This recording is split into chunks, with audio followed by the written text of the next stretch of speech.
Olá, galerinha do oitavo ano, tudo bom com vocês? Fiquem atentos a mais uma das nossas aulas e hoje iniciaremos com o módulo 8 a partir da página 126. Porém, continuaremos a falar um pouco mais sobre o governo de Dom Pedro II, a fase do segundo reinado. Então, vamos lá para a nossa aula. Segundo reinado, nós vamos nos atentar ao tema política externa. Então, vamos falar das relações do Brasil externamente, certo? Então, vamos iniciar falando das relações do Brasil com a Inglaterra. As relações diplomáticas entre Brasil e Inglaterra não andavam muito boas desde 1831, pois o Brasil tinha prometido abolir a escravidão em troca do reconhecimento da independência, mas o Brasil vinha aí empurrando, tentando deixar esse tema passar despercebido pela Inglaterra e até então não havia de fato abolido a escravidão. E aí o que acontece, gente?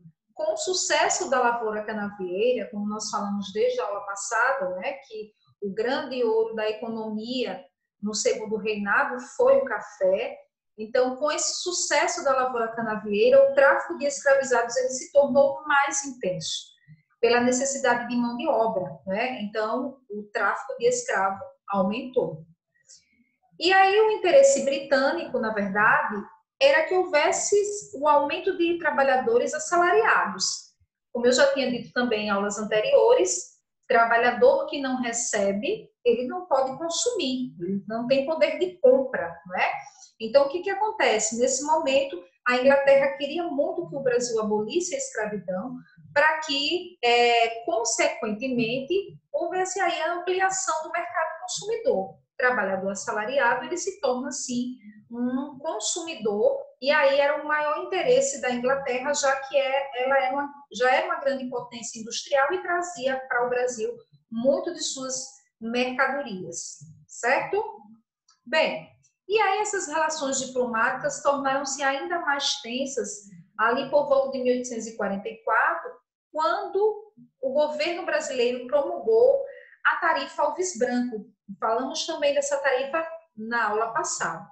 Até então, a Inglaterra pagava uma taxa alfandegária de 15% para lançar os seus produtos aqui no Brasil, porém, o governo decidiu aumentar essa taxa, que oscilava aí de 20%, 30% a 60%. O intuito do governo era apoiar os novos industriais brasileiros, a elite cafeeira, os barões do café, que com o lucro do café estavam começando a investir aí em indústrias, E nós estávamos tendo aqui um pequeno surto industrial no Brasil. E aí, como essa tarifa Alves Branco aumentou o valor do imposto, para que os produtos importados chegassem ao Brasil, então a Inglaterra se sentiu prejudicada, pois alguns produtos, esse valor chegou a triplicar. Então, quem pagava 15%, a depender do produto, esse valor poderia chegar até 60% de tarifa alfandegária ou alíquota alfandegária. E aí, como represália, a Inglaterra decreta a Lei Bill-Aberdeen, falamos dela também, em 1845. Então, chateada com a situação, a Inglaterra vai aí forçar, o fim da escravidão no Brasil, ou pelo menos ali o fim do tráfico negreiro, Que esse fim do tráfico negreiro vai ser ali impulsionado pela Lei Bill-Aberdeen, que depois o Brasil vai aprovar a Lei Eusébio de Queiroz, dando fim ao tráfico negreiro. E aí, com a Lei Bill-Aberdeen, a Inglaterra estabeleceu o direito de fiscalizar o Oceano Atlântico e apreender qualquer navio negreiro, inclusive os navios que estivessem em águas brasileiras. Então, tanto a carga humana seria apreendida e também, toda a equipe que estivesse dentro do navio, eles seriam levados para a Inglaterra para serem julgados lá, certo? Então, essa foi a ideia aí da Lei Bill-Aberdeen, tá? Forçar o fim do tráfico, né? Acabar com o tráfico negreiro no Brasil. Lógico que isso foi uma represália à tarifa Alves Branco, que fez com que a Inglaterra pagasse uma tarifa alfandegária muito mais alta para colocar seus produtos aqui no Brasil. E aí nós vamos passar por uma outra situação diplomática bem complicada, que é a questão Christie, ou Christie, né? Por volta de 1861 até 1865, quando esse caso vai ser finalmente resolvido.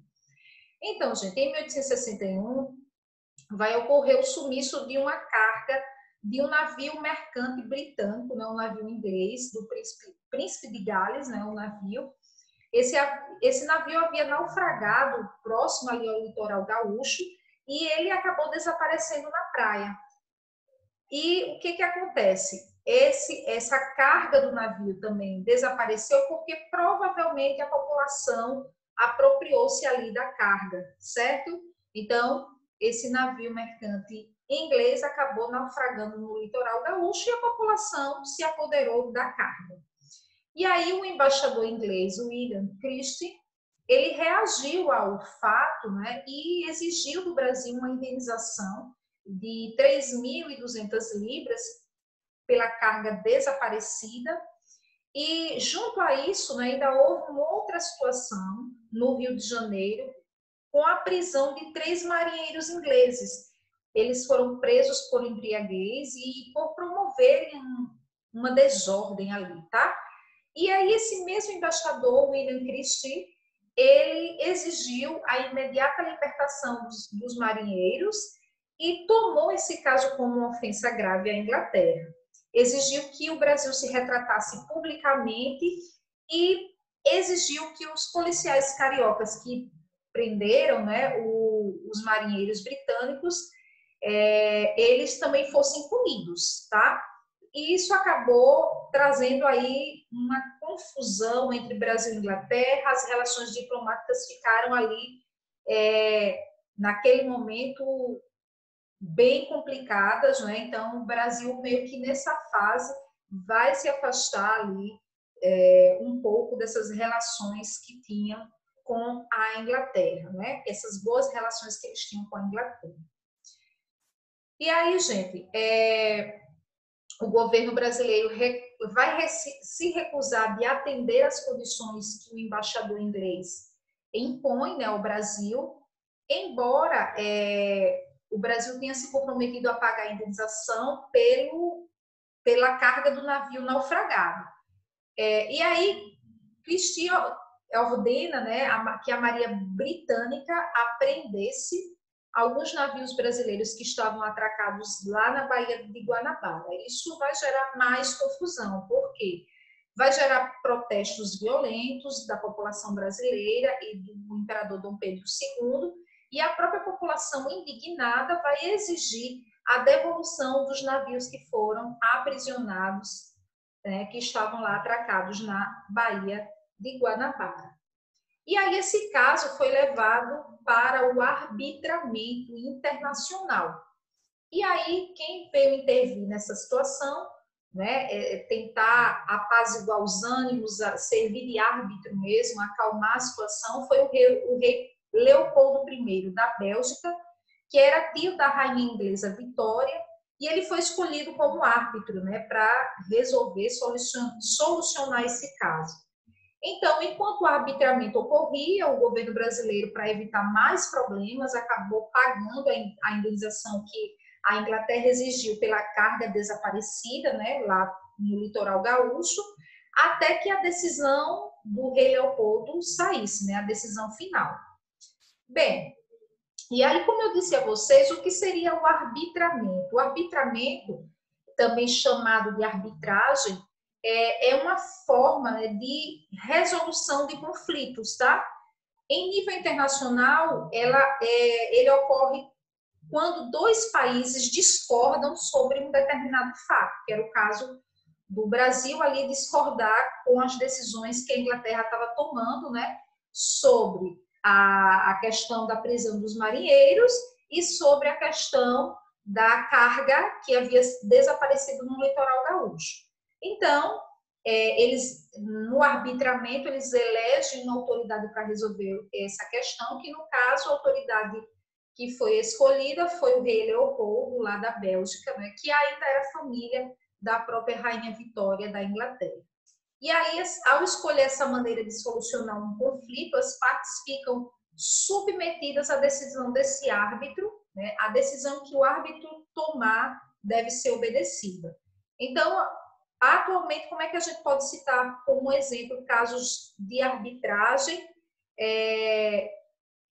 relacionados ao comércio internacional que podem ser analisados na Corte Internacional de Arbitragem ligada à Câmara de Comércio Internacional. No Brasil, essa legislação prevê a possibilidade de resolução de conflitos por meio da arbitragem, mas somente em determinados casos. Então, o que acontece? O Brasil ficou ali, a Inglaterra ficaram esperando a decisão de Leopoldo I, que serviu ali como um árbitro, né, para resolver o conflito diplomático entre o Brasil e a Inglaterra. E aí, o rei Leopoldo I, né, da Bélgica, dá um parecer favorável ao Brasil. Né? O rei belga dá esse parecer favorável para o Brasil. E aí o governo brasileiro vai exigir da Inglaterra a indenização, o montante que foi pago, né, pela indenização lá da carga do navio, além de pedir à Inglaterra um pedido de desculpas, e esse teria que ser um pedido formal de desculpas por parte do governo inglês. Ora, a Inglaterra, né, não vai cumprir essas exigências e as relações diplomáticas ficam bem estremecidas, ficam rompidas em 1863 e vão ser restabelecidas em 1865, quando o caso finalmente terminou, o que somente ocorre durante a Guerra do Paraguai, com um pedido formal de desculpas da Inglaterra. E aí a gente tem um discurso, o pedido de desculpa do Mr. Thornton a Dom Pedro, né? Ele que faz esse discurso. Ele diz aí, ó, tenho a honra de depositar nas mãos de Vossa Majestade Imperial a carta pela qual Sua Majestade a Rainha se designou acreditar-me como seu enviado em missão especial junto à Vossa Majestade Imperial. E suplico a Vossa Majestade digne de escolher, com sua reconhecida benevolência e segurança de sincera amizade, e as expressões que fui encarregado de transmitir por Sua Majestade, a Rainha, e pelo meu governo. Estou incumbido de exprimir a Vossa Majestade Imperial o pesar com que Sua Majestade, a Rainha, viu as circunstâncias que acompanharam a suspensão das relações de amizade entre as cortes do Brasil e da Grã-Bretanha e de declarar que o governo de Sua Majestade nega de maneira mais solene qualquer intenção de ofender a dignidade do Império do Brasil e que Sua Majestade aceite completamente e sem reserva a decisão de Sua Majestade o Rei dos Belgas e será feliz em nomear um ministro para o Brasil. Então, aí, o pedido, né, de desculpas que ocorre aí um tempo depois, né, já realmente, e aí o conflito vai ser resolvido já ali, durante a Guerra do Paraguai, né, como nós vimos aqui, esse período formal de desculpa vai ocorrer ainda durante a Guerra do Paraguai. Bem, e aí nós vamos falar de outra questão aí das relações externas, né? Falamos das relações entre Brasil e Inglaterra e nós vamos falar um pouquinho dessas relações com as campanhas do Prata, né? Brasil, aí nós temos nesse cenário Uruguai, Argentina e depois nós vamos ter Paraguai entrando também nesse cenário. E aí, gente, desde o período colonial, o que se sabe é que a região da Bacia do Prata, ela foi alvo de disputas entre Portugal e Espanha. E aí, quem recorda lá atrás, lembra que o Uruguai, ele pertenceu ao Brasil com o nome de província de Cisplatina, né, quando Dom João anexou a região, né, e nós tínhamos aí a Cisplatina como um território que pertencia ao Brasil, até que no governo de Dom Pedro I, eles conseguem a independência e recebem ali, né, eles acabam se nomeando como uruguaios, como país Uruguai, e nós temos aí, finalmente, né, o Uruguai se tornando independente e não pertencendo mais ao Brasil. E essa região da Bacia do Prata sempre foi um alvo de disputas, pois muitos eram interessados na navegação da Bacia do Prata e das riquezas minerais que esses rios davam acesso, tá? Então, nós tínhamos ali Brasil, Argentina, Uruguai, Paraguai, todos eles, de certa forma, interessados para que pudessem fazer os seus negócios, né? O comércio, navegar. Então, a Bacia do Prata era alvo de muitas disputas. E aí, gente, após as emancipações políticas no século XIX, então, os interesses pela navegação na região da Bacia do Prata passaram a ser disputados entre as jovens nações. Então, o Brasil se torna independente, né? A província de Cisplatina, que era uma região que pertencia ao Brasil, se torna independente e tornando-se ali o Uruguai. E essa região da Bacia do Prata, essa região passa a ser disputada, né, por essas jovens nações que tinham interesses comerciais. E aí o Brasil, ele queria garantir a livre navegação pelo Prata para chegar ao centro-oeste, né? E ainda tinha um grande temor que o Uruguai, o Paraguai e a Argentina, eles formassem uma única nação. Dessa forma, né, colocaria em perigo a presença brasileira na região. Então, havia um medo muito grande de que os países platinos, Uruguai, Paraguai e Argentina, eles se unissem, formando uma única nação, colocaria o Brasil em perigo ali na região. A grande rivalidade ela ocorria especialmente entre o Brasil e a Argentina. Por quê? Brasil e Argentina disputavam o controle sobre o Uruguai. Então, tanto o Brasil e a Argentina queriam controlar politicamente o Uruguai. Então, o Brasil assumiu uma postura imperialista, né? Pois ele queria controlar a política do Uruguai e a Argentina também disputava o Uruguai. Queria controlar o Uruguai. Até que, de repente, surge um terceiro pretendente, o Paraguai. Por quê? O Paraguai ele queria atingir o Atlântico e, para isso, ele necessitava ali da Bacia do Prata. Então, ele teve interesse também em controlar o Uruguai. Então, você vai ver aí que o Uruguai vai ser alvo de disputa entre as três nações, Brasil, Argentina e o Paraguai. E aí nós vamos ter a guerra contra Oribe e Rosas, entre 1851 e 1852. Então, após a independência do Uruguai, né, quando o Uruguai se torna independente, se formam dois partidos na região, que é o Partido Blancos, o Partido Blanco e o Partido Colorado. Então, esses dois partidos eles disputavam o poder lá no Uruguai.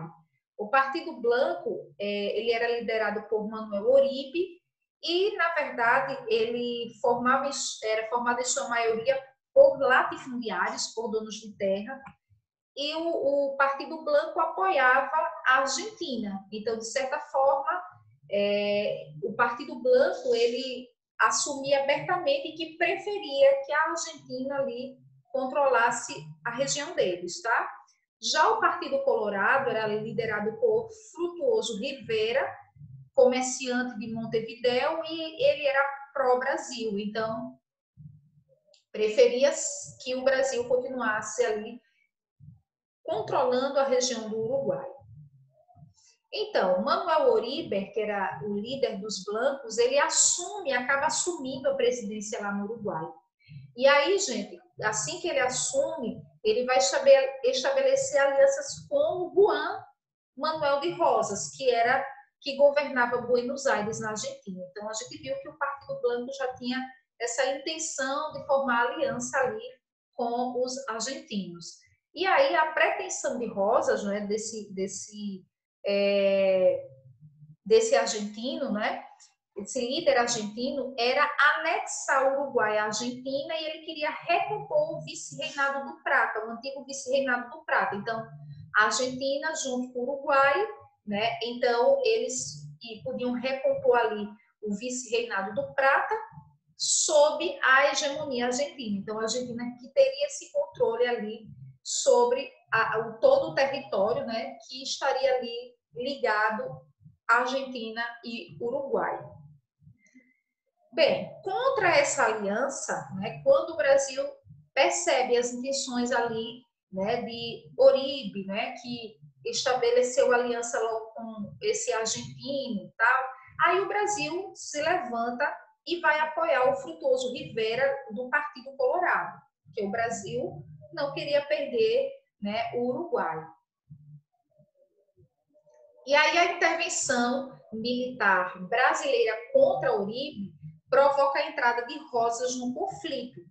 E aí, aproveitando o momento em que Rosas estava com a atenção voltada para a guerra contra o Brasil, o general argentino Justo José Urquiza comandou as províncias argentinas de Corrientes e Entre Rios contra Rosas, né? Após essa derrota, de Oribe, o Brasil apoiou Urquiza para derrotar Rosas em 1852. E aí vem a guerra contra Aguirre. Aguirre, ele obteve o apoio de Solano Lopes, que era presidente do Paraguai. Lembre que o Paraguai também estava interessado ali em conquistar o Uruguai, né, para garantir a passagem pelo Oceano Atlântico, que pretendia, né, como eu disse a vocês, anexar a região. Ele queria anexar o Uruguai para ter acesso ao Oceano Atlântico. Na verdade, ele queria navegar pelo Oceano Atlântico e, para isso, ele precisava do território do Uruguai. A esquadra brasileira bloqueou o litoral uruguaio e algumas tropas também atacaram por terra. E aí, nesse cenário, Aguirre renuncia e Flores, com o apoio brasileiro, acaba se tornando o presidente do Uruguai. Então, o que o Brasil queria ali continuar controlando ali a região, consegue por meio do novo presidente do Uruguai, né? E aí o Paraguai acaba rompendo relações diplomáticas com o Brasil e é aí que começa o mais longo e sangrento conflito da América do Sul, que é a Guerra do Paraguai. Certo, galera? Então, falaremos mais sobre a Guerra do Paraguai em nossa próxima aula. E é isso aí. Se tiverem mais alguma dúvida, estou à disposição.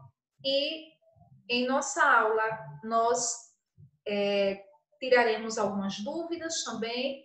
Fiquem atentos, pois estarei disponível lá. Então, vamos agora para as atividades complementares, vídeo extra e o que mais tivermos para fazer na plataforma. Ok, galerinha? Agradeço a participação de vocês. Tchau, tchau.